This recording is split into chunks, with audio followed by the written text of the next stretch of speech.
Good afternoon. Actually, good morning to you guys. When you guys get this, it'll be morning. I'm just doing a recording here. So today I'm going to talk a little bit about something that I find very interesting. And I'll be honest, I got this. I heard this from Myron Golden on YouTube.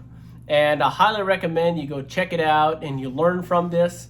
And I think that one of the things that there's so much hidden in the Bible that it is almost beyond our ability we will never get to the end of what it has to say. So I think this is one of the most important financial principles, like the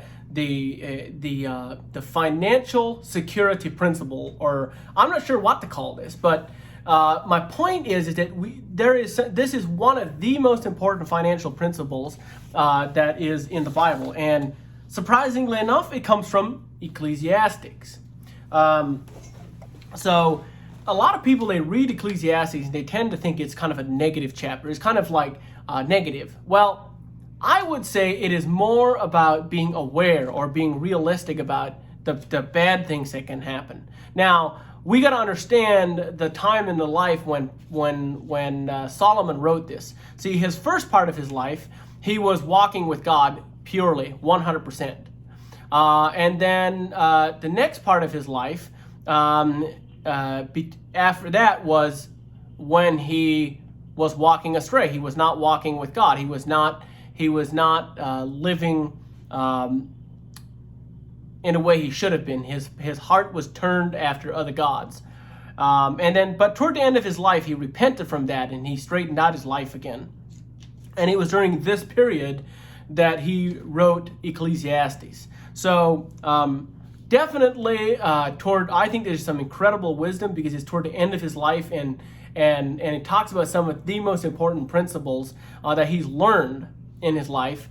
And if you read Ecclesiastes especially, remember what he says in the end, what the conclusion of the whole matter is. I'm not going to tell you what that is, but go read it. The final chapter of Ecclesiastes, the final couple of verses where he talks about the conclusion of the whole matter. But I'm going to talk about in the beginning. What is the first thing he talks about in Ecclesiastes? And it says, in Ecclesiastes 1, verse 1 and 2, "Cast thy bread upon the waters, for thou shalt find it after many days. Give a portion to 7, and also to 8, for thou knowest not what evil shall fall upon the earth." Now, what does this mean? Does this mean that we should be literally taking loaves of bread and throwing it into the water? No, that's not what it's talking about. It is like we would say nowadays. We would say we have all kinds of expressions to say things, and it doesn't necessarily mean that that's what it's not directly saying that we're supposed to literally cast bread, but we're supposed to be casting substance. We're supposed to be.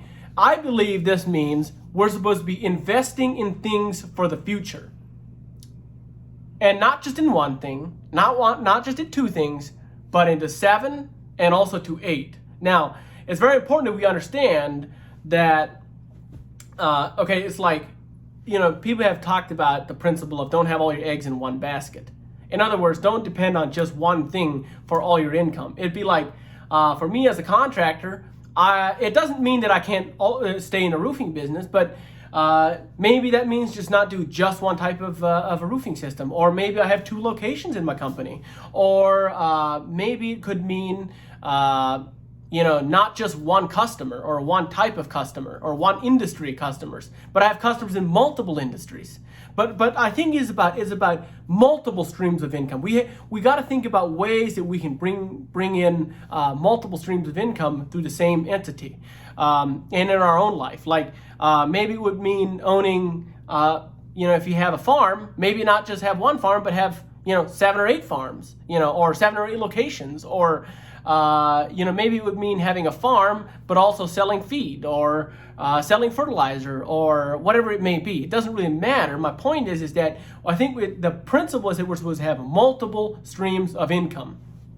In our business, I work with a lot of in the direct sales industry, and if all your income is coming from one person, like if you have one client or one person that you're working with that you're making all your money from, it is extremely weak, because We don't know what's going to happen. He may quit. He may use some of the competitors' products. He may die. I mean, Lord God forbid, but it could happen.